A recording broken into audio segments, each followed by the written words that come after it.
tissue similar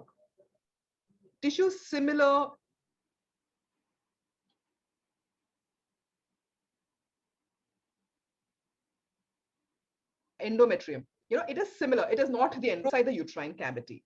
So this tissue responds to the hormones that affects the menstrual cycle in the same way in which endometrial tissue does. It swells, it bleeds, and it has nowhere to go for the waste tissue. The blood cannot go out anywhere out of the body. The tissue is not cancerous, but it can lead to scarring and adhesions. It can block the fallopian tubes, and the cyst can form due to trapped blood. Cannot go out anywhere out. So the symptoms include pain, unusual bleeding, and there are a lot of other symptoms. Trust me, these are just two of them. It may also affect a woman's chances of becoming pregnant. And it is an extremely common disorder. It affects 1 in 10 women worldwide. Hi, Doris. You're muted. Please, you're mute. Oh, unmute. Can you hear me now? Yes. Hi, Doris. So nice to have you. Yes, my total apologies. Everything that could go wrong went wrong today, but I'm so glad to be here. Murphy's Law, that's perfectly all right. Thank you. Yes, so my apologies. No problem. So a big chunk of women are advised hysterectomy or removal of the uterus as a treatment for endometriosis. So today we are here to see how true that holds. Today, Dr. Vimi and I are very happy to have with us Doris Murimi, who is an inspiration in herself. Doris, so lovely to have you with us today. Thank you so much. My pleasure. So Doris is the founder and CEO of HYsterectomy East Africa Foundation, and she is the author of the book Adolescent Menstrual Health Advocate.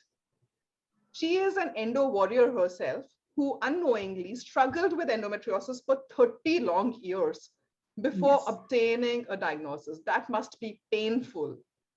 In addition, she has also suffered from fibroids. 6 years ago, this experience of hers bore a project of creating awareness about endometriosis. And this passion project took shape of a program which is now a foundation known as HYsterectomy East Africa Foundation, which runs the Yellow Nails Movement campaign on endometriosis awareness. In 2020, her dream of seeing menstrual disorders taught in schools was realized through the foundation. Thereafter, in 2021, she authored her first book entitled When Something is Wrong, Understanding Menstrual Disorders.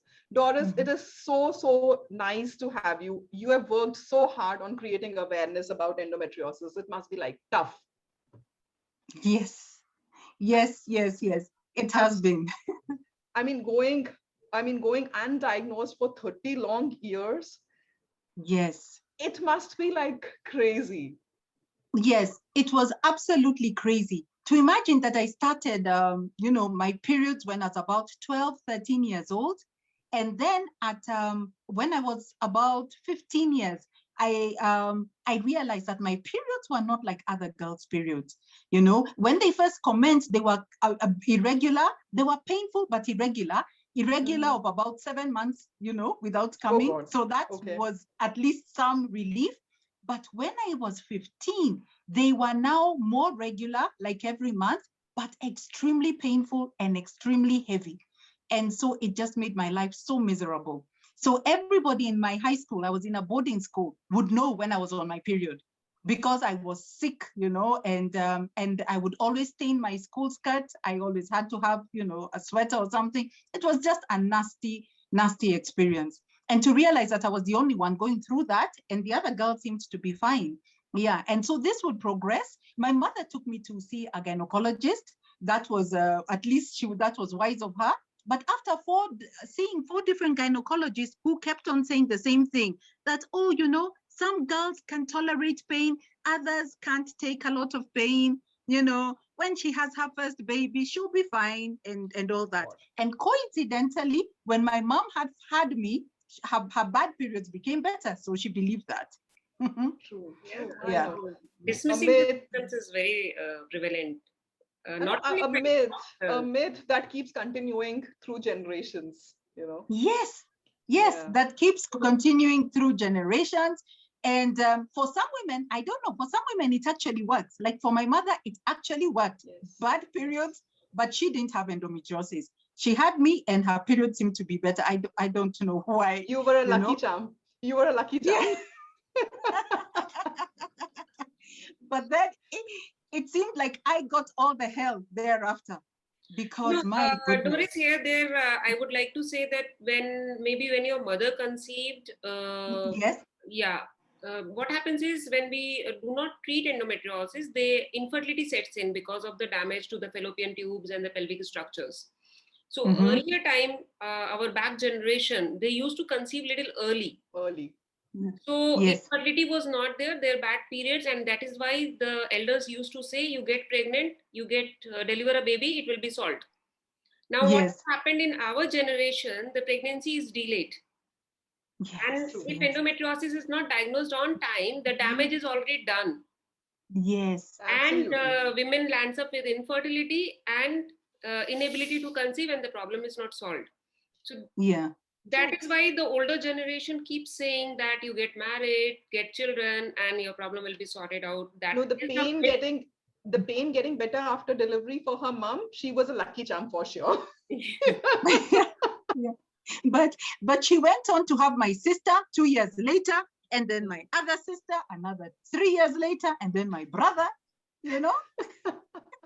So what But she was age lucky. you were diagnosed, Doris? Yeah, sorry.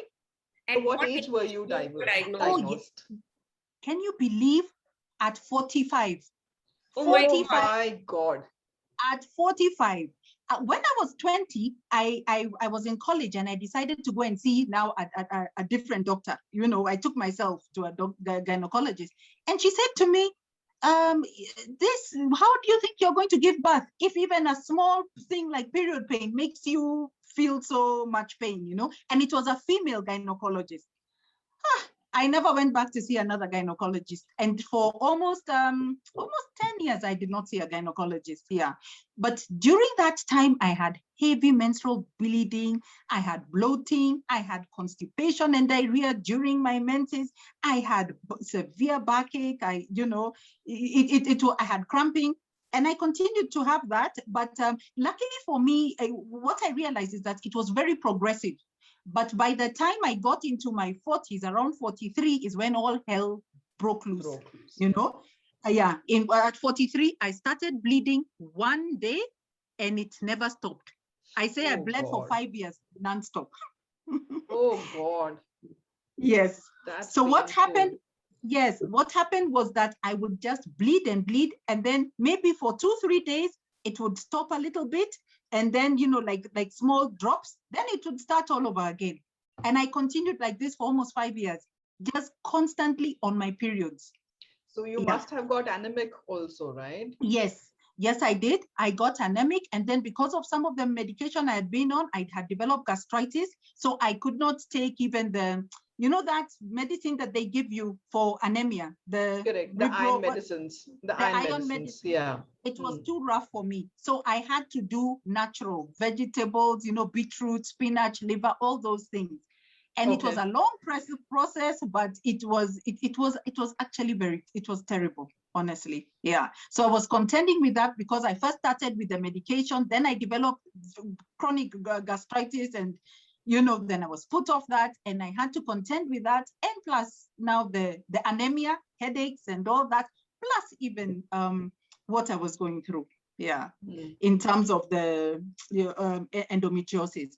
So I think what happened was that one day I just collapsed in my doctor's clinic, and he now said, there must be something really wrong with this lady. And then when they took me for an ultrasound to check, is when they found the chocolate cysts, the endometriomas. And I always say, I thank God for those endometriomas, because if they had been only in the pelvic region, because at least endometriomas, the good radiologists will be able to pick it up and they will know and suspect. In fact, he just wrote their suspicion, highly suspect endometriosis. And so from there, I was put on GnRH medication for 2 months. First of all, because he said I had so much, the bleeding, to clear that. And then I went in for surgery, and it was a mess. Yeah. He found it was very advanced, what we are now referring to, well, the old staging method of stage 4, where they say it was in the left ovary, the whole pelvic region, very deep lesions, suspecting even in the area of the rectum, bladder, it was quite a bit. Yes. It was everywhere. It was everywhere. Yeah, it was everywhere. Yeah. Yeah, I was about to ask you how you were diagnosed, by imaging or laparoscopy. Yes. So you just answered that you were diagnosed on ultrasound because chocolate cysts were there. So our viewers should know that diagnosis is also delayed because imaging cannot pick up early findings, or if you have a stage 1 or a stage 2 disease. So my ultrasounds were always clear. Yeah. My ultrasounds were always clear. They never showed up on ultrasounds. Yes. Yeah. And the only time there was a cyst which was visible, my doctor just dismissed it. It happens sometimes, so it's okay. With the medication, it will be okay. Yes. Yeah. Actually, I had also been told in my younger days, I kept on being told I have cysts, and I would be told, oh, it's because of ovulation and all those things. But there was a good radiologist who was able to pick it up. He said what he saw, he suspected it was endometriosis. Yeah. Yeah, makes a lot of difference. Patients are told that they have hemorrhagic cyst. Correct. So chocolate cyst also has some blood. So this looks like a blood in the cyst, and in normal cycle, it can happen, physiologic cycle, that you get ruptured, the corpus luteum releases blood and it looks like blood, but it should disappear the next cycle. Absolutely. You do a scan from 5th to 9th day, it should disappear. But if it is not disappearing, we should suspect endometriosis, and small endometriotic cysts are being missed because of this. A lot of times, what I also feel is it is also important for the radiologist to be really good and suspect that there is something like endometriosis which can happen. Yes. Rather than just writing that everything is normal, there's a hemorrhagic cyst, and that's about it. Yeah. Makes a lot of difference. And the doctor dismissing you is the worst thing. The worst thing. Yeah, that's very true. Unfortunately, though, for me, was that after the surgery, it was, what Dr. Vimy always speaks against. I had ablation, Correct. So you can imagine for the next 9 months, I did not get my menses because I continued with the GnRH medication for another 4 months. Then like 5 months later, because the surgery was in January, then in November, I had my period. My God, it was the most painful.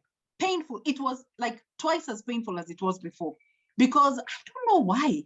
I don't know why it was more painful, but this time I now started I was really bleeding the whole time through, and in total pain. I started now my fainting spells and all that. So it was really bad. Yeah. That's what I'm saying. So the right treatment, the correct surgery at the correct time. The first surgery, as we have always been saying, the first surgery has to be the best surgery, which a lot of doctors don't do. They just try to ablate the tissue or whatever shortcuts can be possible. Yes, that's true. That's what. And so then what happened? Yeah, so then so the periods come back and I'm really in a bad state. I have become very weak. I now stopped working.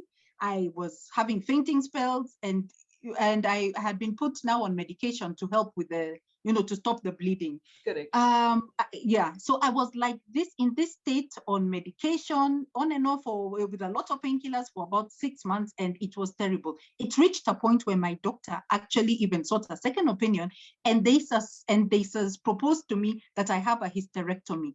Now, he clearly told me that hysterectomy will not solve the endometriosis. But he said the rate at which I was bleeding, he felt it was the only solution to help me. And actually, I considered it, but I was so weak. We felt I was so weak. In fact, we were waiting for me to get stronger so that I could undergo the surgery. But at that time, I also asked the doctor, please give me also, while we wait for me to get stronger, is there any other backup? Is there any other medication? So there was some new drug that had come, that was in the market, Visan, which I took.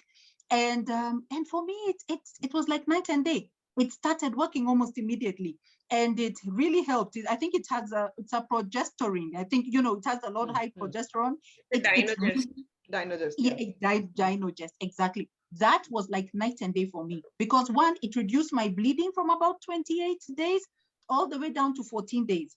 14, even at the very best, I came down to about 10 to 12 days. I never ever went down below that threshold, but it was manageable. The cramping was much, was much reduced.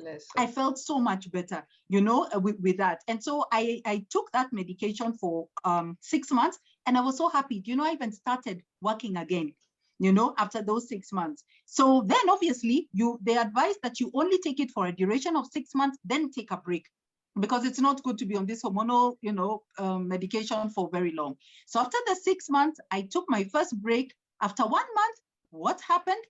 The bleeding started again. And I started bleeding again now it went to almost 21 days. So I called my doctor, and he says, that's unusual because of the medication. Let's see the second month. The second month, it was heavy, and now it had started staining. I even had to leave work. So he sent me for an ultrasound. The results of that ultrasound showed that I had fibroids, big, huge fibroids. The endometriosis was managed, but the fibroids were there. That was like the most depressing moment of my life, because I thought I had just recovered from endometriosis. I thought that now my life would get better. Then I get fibroids. I had never had fibroids. Although Dr. Vimy, I've heard that they say that women who have endometriosis have a 21%, 26% chance of developing fibroids. So I found out that I had fibroids. That was my lowest moment. In fact, I told the doctor, remove the uterus. I'm now ready for it to come out, because I can't live like this anymore. Yes, but unfortunately, during that time, my dad was also unwell, and I was the primary caregiver. So I then had to postpone the surgery. So eventually I did have the surgery, and I had an abdominal myomectomy. Yes, to remove fibroids, that, as well as ovarian cystectomy, because I had, of course, with all that bleeding, I had developed big endometrioma. So after that surgery, which saw me in hospital for a while, because I stayed in about 6 days, because I then also got a gastritis flare up because of medication. It was just a nightmare. But thereafter, funny enough, maybe because I was already premenopausal, I seemed to get normal periods for like the next 3 months, just lasting 5 days. And then I went into menopause. And I mean, when I say I went into menopause, I would stay like 3 months, and then my period, and then another 4 months, then a period. So it stayed a year until I went into full menopause. And now it's been 4 years of full, of menopause. Because after you've done 1 year with that, and then I did a full year with now no period. Yeah. Yes, but I must admit that I have, even within my menopause, I have experienced unexplained bleeding. Maybe that's something I'll talk about. Okay, all right. What was that? You can carry on, Doris. Oh, okay, I can carry on. Okay. Yes. What happened was that immediately after a full year of full bleeding, because of no menses at all, in 2019. For a week in August, when I hadn't had, any menses for about 18 months for sure. Yeah, I had 5 days of bleeding, but it was completely painless. It was a normal. It was just bleeding. Then I had it the second month following, again, another 5 days, no pain, no nothing. I went in to see my gynecologist, and we did a full MRI. We did vaginal, we did the transvaginal, as well as a proper ultrasound. We did everything. It was put down to unexplained bleeding. But then, now that was 2019. 2020, last year in November, for a week now, 8 days, I had the worst bleeding with completely the pain of endometriosis, completely cramping. And, the symptoms, I had to go back on my painkillers that I was taking. Not really quite as bad as how it was with endometriosis, but at that time, but it was, I just couldn't explain it. But and it was consistently heavy bleeding for that 8 days. I called my gynecologist, was actually around going to Thanksgiving, and then we wanted to see, it was the COVID time, very seriously. So we wanted to see whether it would come again. But it did not. But I started taking a supplement called FOL, which helps with inflammation. And I went on it immediately. And since then, I have not had any bleeding. And and I'm yet to go in and do my, my, what's it called? The pap smear and all that. But there's been no bleeding. Yeah. Yeah. I'm so glad that you've been well so far. Yes. Crazy it can get, as crazy as it can get. Yes. Terrible. So Vimi, this is something which I want our viewers to know. So endometriosis is something which happens outside the uterus, right? So why is hysterectomy recommended? Also, does hysterectomy really cure endometriosis? And in which condition do you as a doctor, suggest hysterectomy?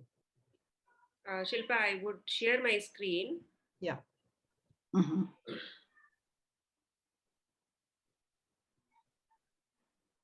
Now you asked, does hysterectomy cure endometriosis? What has happened is our medical school teaching, it has always told us that it is a retrograde menstruation which causes endometriosis. So if uterus is there, retrograde menstruation will happen. You remove the uterus, your problem will be solved. So this is what is going on from ages from 1920 when Samson has put forward this theory, and this has been instilled into the minds of all the doctors and gynecologists. And in medical school, we never learned about excision surgery, what we practice today. Correct. So we were always told that it is by retrograde menstruation. Now, theory of mulariosis and other theories which explain the genetic nature of this disease, we learned it later. Now, the gynecologists who have already been trained, they're not ready to change their practice. So it is a conventional way of treating endometriosis. So they are told that you remove the uterus, retrograde menstruation will not be there and you will be sorted out. Right. So that is the problem which happens with many women that we come across, that they are told that get your uterus removed, your problem will be sorted out. It does relieve some of the symptoms for many people, but condition can recur after the surgery and symptoms also can persist. And having the surgery does not always cure endometriosis because these lesions happen outside the uterus. We have been discussing this time and again that endometriosis happens outside the uterus. So if we remove those lesions, that is what is called as excision surgery. If we remove those lesions and don't leave the tissue behind, then it's fine. But if we are leaving the tissue behind, then hysterectomy does not serve the purpose. Now, if you look at this picture, it's self-explanatory. I even don't have to tell anything about it. Now, these yellow ones are the endometriotic lesions. These are on the bowel, rectovaginal septum, bladder, and ovary, tubes, other areas, peritoneum. Now, I have removed the uterus. The lesions are still there. Correct. So that is the reason hysterectomy does not help endometriosis symptoms. And when we do hysterectomy, most of these patients come back with the bowel symptoms. Because most of these lesions are at the rectovaginal septum or in the pouch of Douglas. And invariably, the bleeding problem gets sorted out. The pain might reduce to some extent, but their bowel symptoms become a little more prominent. And they come back with different kinds of pain, different symptoms. And as you asked me, Shilpa, when hysterectomy helps, it's not that we don't advise hysterectomy. Like Doris mentioned that she had fibroids as well. So if you have fibroids or any other cause for abnormal uterine bleeding associated with endometriosis, there can be coexistence of pathologies. There can be two pathologies. Endometriosis patient can have one ovary endometriosis, the other ovary can be PCOS. She can have fibroids with endometriosis. She can have adenomyosis with endometriosis. Now, adenomyosis is the endometriosis of the uterus, what we call, for easy understanding of anyone. So if you have these conditions, in these conditions, usually we advise hysterectomy. If you have adenomyosis, uterine problems such as fibroids, any kind of abnormal uterine bleeding, which is not responding to medical treatment, and many other indications of hysterectomy, but we don't advise it for endometriosis.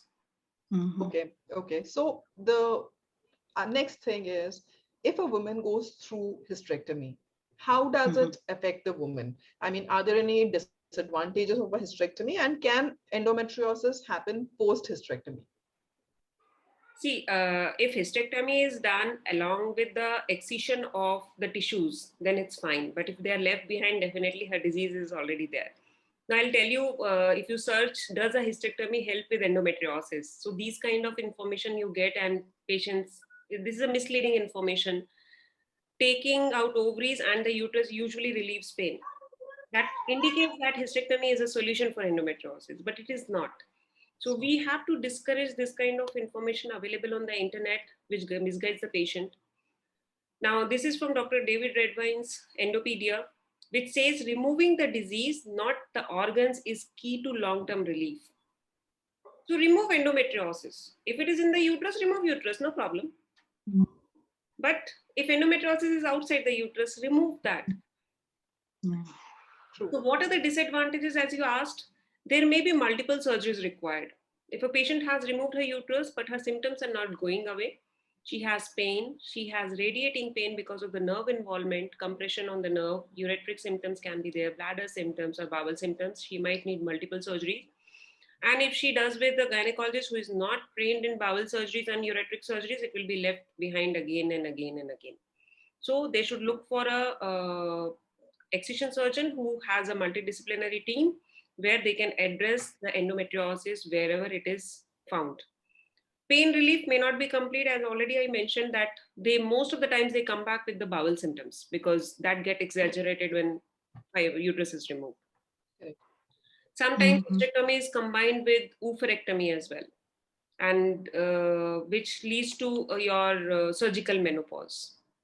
And that leads to all the menopausal problems as well. So these are the major issues which patients can come back with endometriosis. True.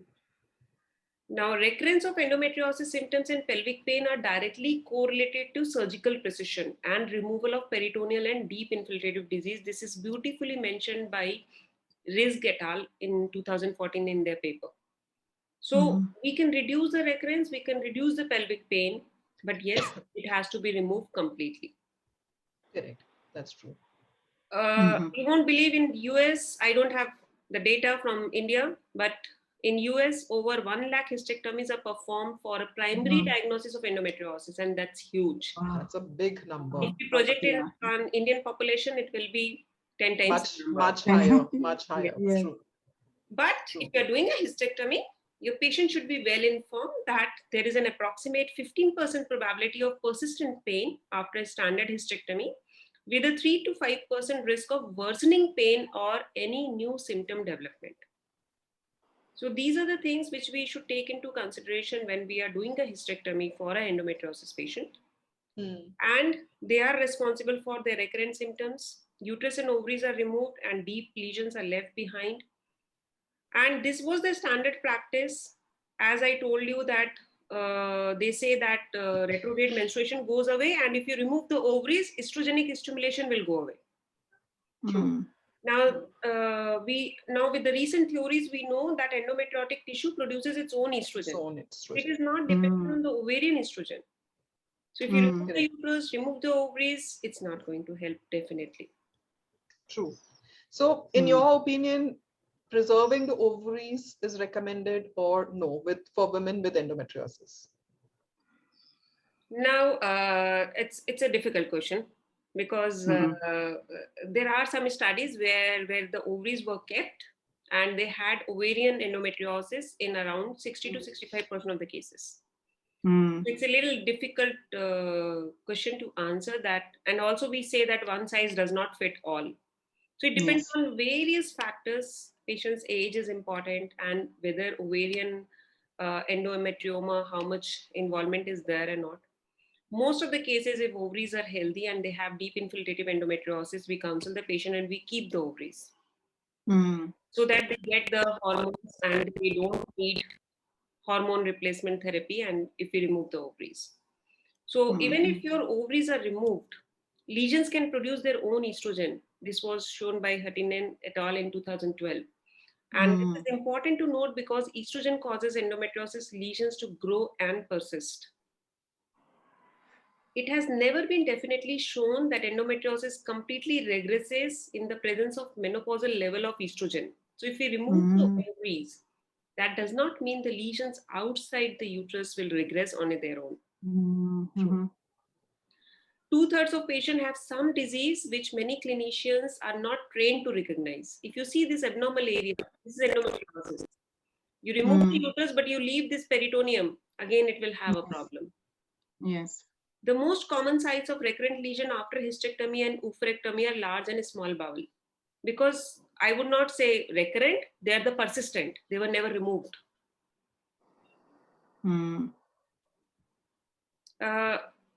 Now, with true. all this discussion, as we have heard Doris' story, how she had a delayed diagnosis, then multiple procedures, then fibroids were not diagnosed on time, they were diagnosed later. I would also like to hear from Shilpa what her story is with endometriosis so that we make people aware. And as Shilpa said that her endometriosis were never diagnosed on imaging. True. So, Shilpa, can you tell us a little bit about your journey?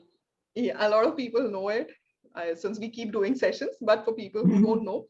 So I started my periods around the similar time as Doris, around 12 and a half. And I always had tough time, painful periods, terribly painful periods. And my parents were like very, very sweet. They kept taking me to gynacs, one gynac after the other. And it was the usual thing, that no, it's a normal pain. Period pains are normal. It happens. It's sometimes higher in kids. Some kids have a different pain level and all those things, which I think a lot of people keep hearing.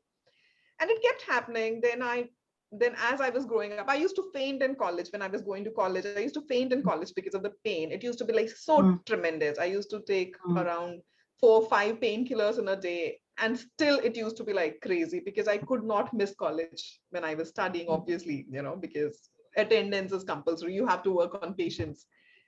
And it was like a terrible thing to go for. And I used to have premenstrual syndrome and I used to have a postmenstrual syndrome. So overall, I think around 20-21 days of my month used to go managing my symptoms, as I was like, even when I was in college.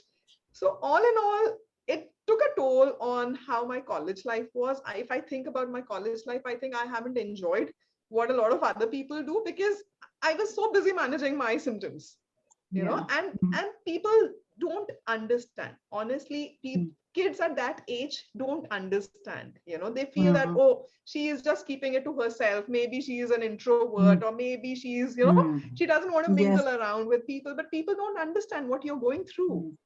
Yes. And because you don't look sick. That is another big thing. You don't look sick, So things kept going on. And when I was like, I think 26 or 27, I had severe stomach ache. I went to the gynac, did an ultrasound. She could see a cyst and she was like, similar hemorrhagic cyst. And Shilpa, it's just a hemorrhagic cyst. And she gave me some medication. And I was like, all right. But then a couple of days down the line, it just went crazy. I mean, I was just not able to go to the gynac. It was like that terrible. So she referred me to some other gynac. She's like, Shilpa, I think there is a torsion of the cyst. So you go to another gynac. So I went to the other gynac. And even she did not mention anything about endometriosis. All she could say is there is a slight torsion in the cyst, but since you are unmarried, I don't want to do any surgery, to remove the line. Your endometrial thickness is high, but I don't want to do anything because you are unmarried. I was like, all right. So she gave me some medication and things kept going and the pain kept increasing. And 2016, I landed up in an emergency with an intestinal block. Okay. And that's when after the surgery, after the biopsy, in between, I think I went through God knows how many, how many CT scans, how many ultrasounds, and no one could ever see anything. Every time the report was normal, So when I went through the surgery and the part of the intestine was sent for a biopsy, that's when endometriosis was diagnosed. And for a change, I was happy because at least there was something. I was not lying. It was not there in my mind. I was not making it up. So there was some validation that was there. And finally, I was put on medication, which was not working for me. Initially, the Duperide, which gave me a lot of side effects. Dynogest, unfortunately, did not work for me. I was dipping into a complete depression, which was like terrible. I was crying throughout the day. I was just crying, So it was just not working. So 4 years, I went through 4 surgeries and nothing worked, one after the other. And finally, I was bleeding for about 2 months and I was so sick of the gynec I was going to because she was just not ready to understand what I was talking about. All she was bothered is that you should have a kid. Come what may. I was like, I was not mentally prepared because I was having so much pain everywhere that kid was just not on my mind at that point in time. I wanted to be off pain, so finally. It's like that you need a passport to travel. You need a marriage certificate to get treated for endometriosis. Absolutely. This is like so terrible. It has become like a passport, a baby and a marriage certificate. I mean, for you to get treated, you need to be married or you need to have a child. I mean, that is ridiculous. So finally, and there was a point when she actually told me that, Shilpa, you know what? I think you love going through surgeries. And that was it. I was like, if she cannot understand the pain I'm going through, I think she's not something I can go to again. So I changed my gynec and he was like really nice. I mean, at least he was empathetic towards me. At least he could understand what I was going through. So he diagnosed that I had adenomyosis. And yes, so I had adenomyosis along with endometriosis. So he did a hysterectomy for me at 39. I think that was the best thing that I felt it would be for me because I had to just get out of all the shit that I was going through. I could not live like that. And it was just not for me, it was for my family also. They were going through trauma with me. Every stage. It's not easy for them also. So at 39, I was like, fine, if I want a kid, maybe I'll adopt a kid. That's fine with me. But I just want to get out of this, So hysterectomy felt like the best option available. And I went through hysterectomy. I had a frozen pelvis, my ovaries, my bladder, everything was like stuck. So they had to remove the ovaries also. So for that point, maybe it was the right decision. But saying that after that, what happened was another problem. Fine, I was through with the bleeding problems that I was having. But I did have a lot of other problems like bloating continued, gastritis continued. I could not take HRT because of my migraines. I have severe migraines. So every time they put me on HRT, my migraines would just go, berserk completely. Hot flushes. I developed insomnia. I could not sleep. And I was on medication to sleep.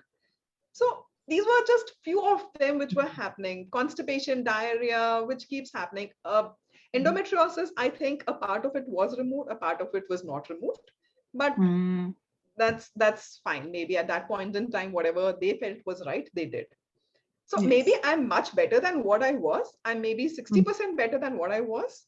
But there is still 40-50%, which is still there. And I'm so dreading to go through another MRI because I know there will be another surgery coming up. So I'm just trying to hold on and let's see what's in store. So that's the reason why we started creating this awareness, because I realized that this is not the solution. This is not the end of it. People need to know what it is. Okay, just because you don't look sick doesn't mean that you're not going through issues. It is a big problem. And kids going through it, it is painful. For a 12, 13-year-old kid to go through it, it is not easy. It's not easy. And people dismissing it is the worst thing that can ever Yeah. happen. So that's long story cut short. So this is 2021. We are trying to create awareness, and that's fine. I think we are doing our job, and I hope that we are able to reach more people and create more awareness towards this problem, which is like persistent. Oh, you're doing a great job on this platform. Thank you so much, Doris. Thank you so very much. So hats off to all of you who are coming out and sharing your story, because it's a big taboo to talk about periods, absolutely, pain. People don't want to talk.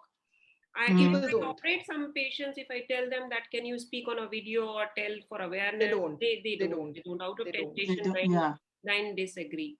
So really kudos to all of you endo warriors who are trying their best to educate others. At least other women should not suffer.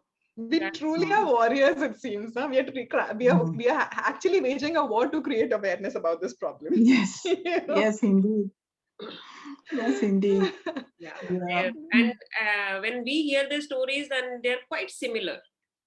True. Like Doris told us, multiple surgeries, delay in diagnosis, dismissing the symptoms, not believing you, overreacting, it's all in your head. Shilpa had the similar story. So we keep listening to these every other day, and doctors don't listen to them. That is one of the complaints which we encounter when patient has already gone to 6-7 doctors.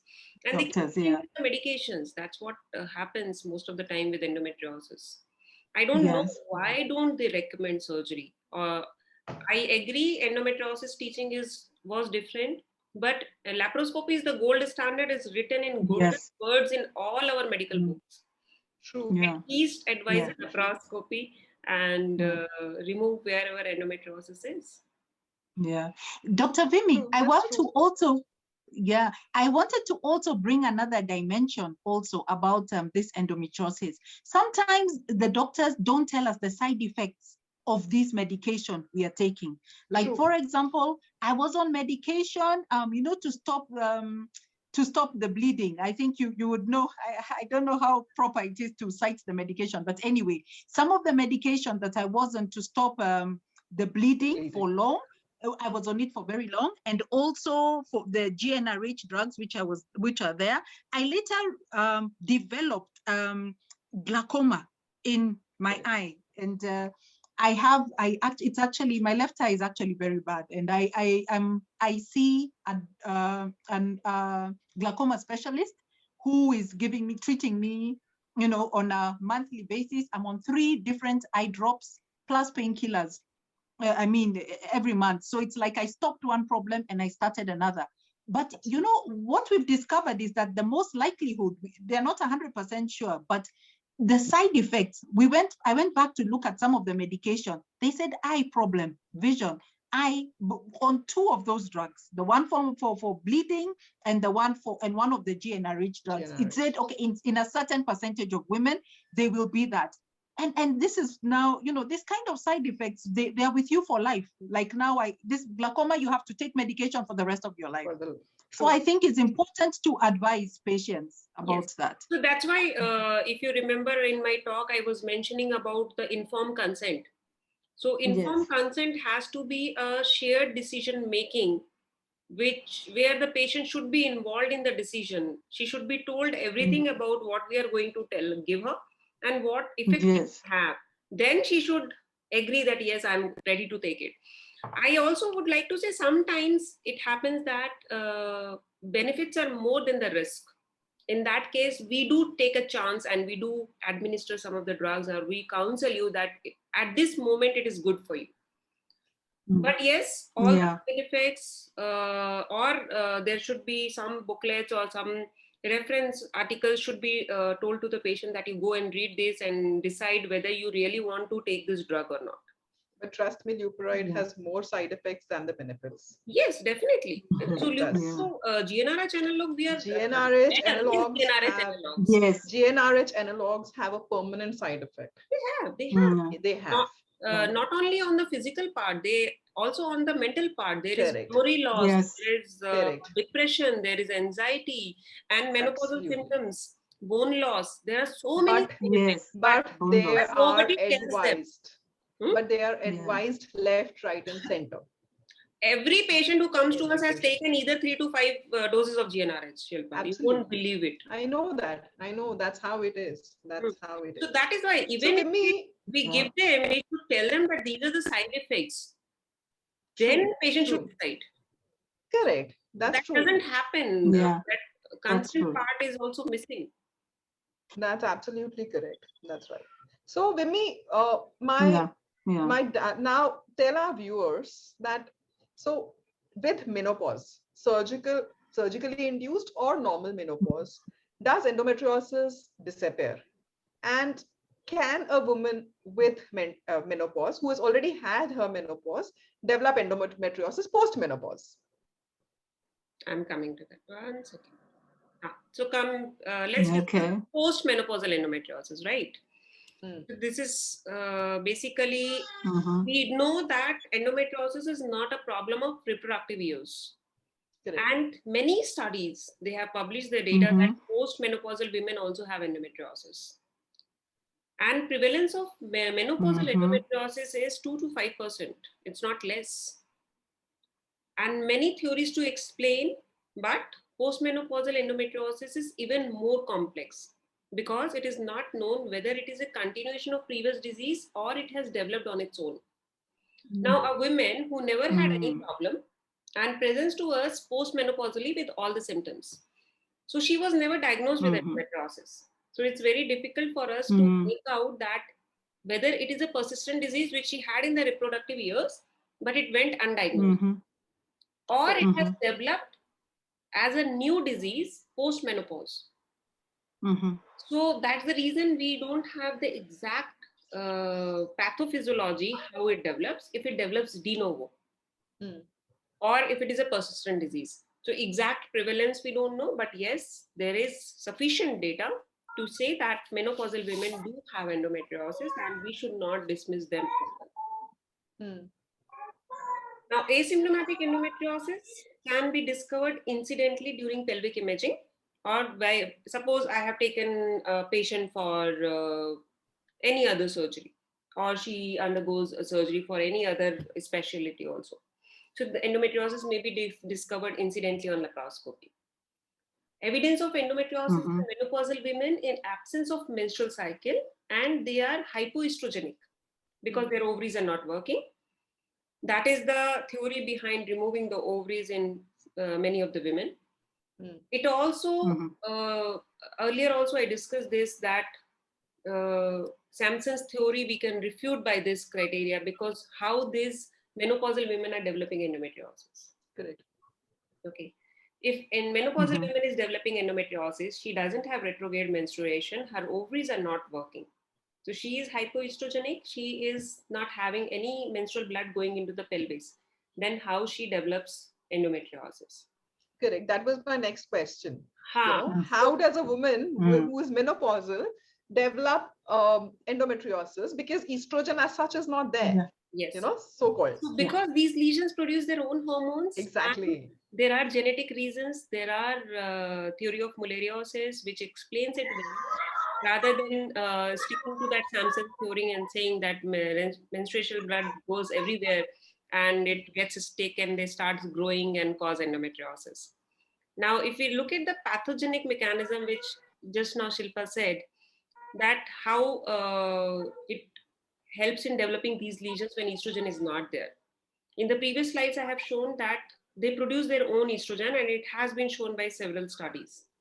Now, this postmenopausal endometriosis involves estrogen threshold theory with undetected or transient foci of endometriosis in women. That is, there may be endometriotic focus in some women, which may be activated postmenopausally via estrogen when it is above the threshold level. So estrogen, postmenopausal women has peripheral conversion of estrogen. All of us know that. Now, when it crosses a threshold level, it might activate those lesions. Makes sense. And according to Bulun and colleagues, aromatase is expressed in endometriosis implants and in the utopic endometrium of women with endometriosis. And it results in autocrine and paracrine, the adjacent areas. Effects result in local production of estrogen. So it produces its own estrogen and it gets influenced by the estrogen in the body as well. So these estrogen stimulate COX-2 inhibitors and other enzymes in a positive feedback loop, which increases the formation of PGE2 and increases the aromatase activity, which results in their symptoms as well. Correct. Mhm. That will create more of inflammation. Makes it inflammatory and causes pain. So, yeah. So what's the treatment? What's the treatment for this endometriosis, the kind of endometriosis that you're talking about, the postmenopausal endometriosis? And what symptoms do these people have? And also, very important, what are the chances of malignant transformation for a woman with endometriosis? See, if we talk about symptoms, the symptoms are almost same as women having endometriosis in the reproductive years. They will have pain, they will have painful sex, they will have bowel symptoms. Most of the women have more of bowel symptoms than other symptoms. Definitely bleeding issue is not there because she's already menopausal, but post-menopausal bleeding can happen in these cases. So we have to rule out whether it is because of the endometrial reasons or the endometriosis. So in those cases, she might need evaluation with hysteroscopy to rule out the endometrial lesions also if she has any postmenopausal bleeding. So it does confuses in the diagnosis as well sometimes. But most of the cases, it is pain, bowel symptoms, dyspareunia, and chronic pelvic pain. Now, treatment, if you ask, the first line treatment remains surgical. And also, Shilpa, as you asked me about the malignancy part, surgery becomes more important because I need a histologic diagnosis that whether we are dealing with malignancy or not. So because we are not sure of the diagnosis, we should definitely do laparoscopy. The risk of associated malignancy should be ruled out. And the potential risk of subsequent malignant transformation is also ruled out when we remove all the lesions. Because several cases of neoplasia and postmenopausal endometriosis have been reported. So we should not ignore if a woman has it, better to remove and at least have a histologic diagnosis. Absolutely. Absolutely. This one, so this was like really, informative. I think a lot of people would have wanted to know about this because this is one topic which has been like very debatable. You go to a gynac, the first thing that they say is go for a hysterectomy. You have endometriosis, go for a hysterectomy. But that's not a solution. People have to know that. It might take care of some symptoms, but please don't go for it because if at all you can avoid a hysterectomy, please avoid it because postmenopausal symptoms are much higher than anything. Managing postmenopausal symptoms are not easy, for sure. And especially when you are younger, I've seen people, trust me, I've seen people who are in their 20s going through hysterectomy,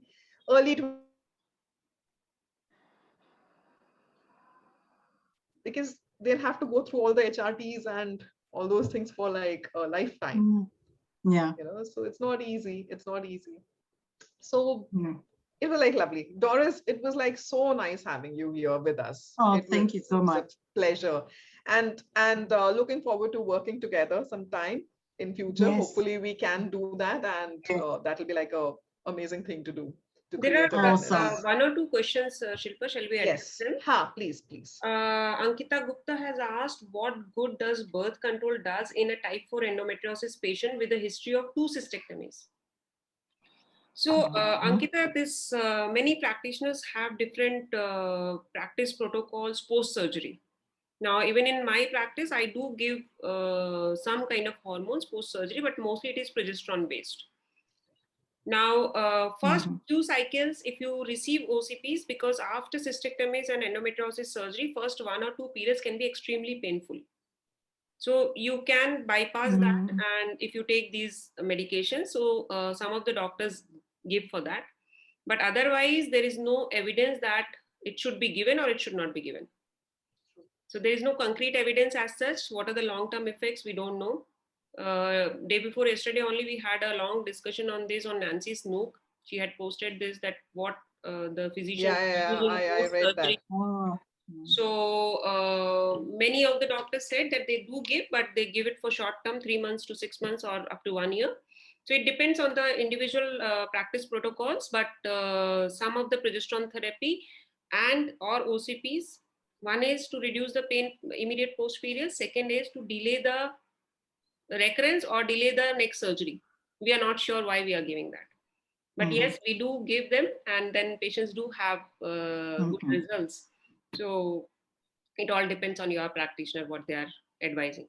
But yes, GnRH analogs are not needed until unless they are going for IVF and the IVF doctor wants it for one cycle so that there is complete suppression and they want to do something like that. Correct. Correct. That's a different scenario altogether.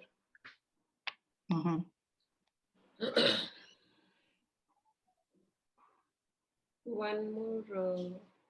Jisha has said, I am an endo patient for past 10 years, undergone one lapro in 2013. Then I got conceived with my second baby.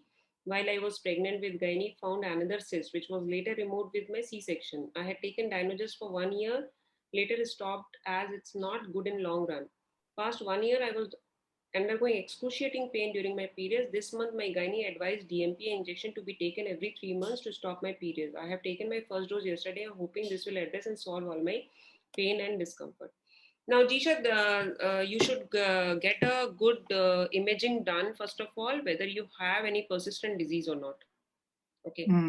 Because you have excruciating pain, so maybe medications may not work and you might need a good excision surgery. Now, DMPA is a progesterone. So as any other progesterone is given for endometriosis, same based on same theory, it is given for you to suppress the endometriosis. But definitely, you should go for imaging and get it diagnosed. If you have endometriotic lesions, plan for an excision surgery. True. Makes sense completely. Yeah. Any other questions do we have, Vimi? No, I don't think so. So many comments are there for Doris, for Shilpa, thank you. and for this session, but no more questions. Chalo, that's nice. If you have any questions, you can keep in the comments. We'll be happy to answer. Yeah, absolutely. So keep putting in your questions and we will be back with the answers soon. And it was like a lovely session. And for me, it was like beautiful as always. And very, very informative. And after a long time, I think. After a long time, oh yeah, the COVID took a lot of our time. So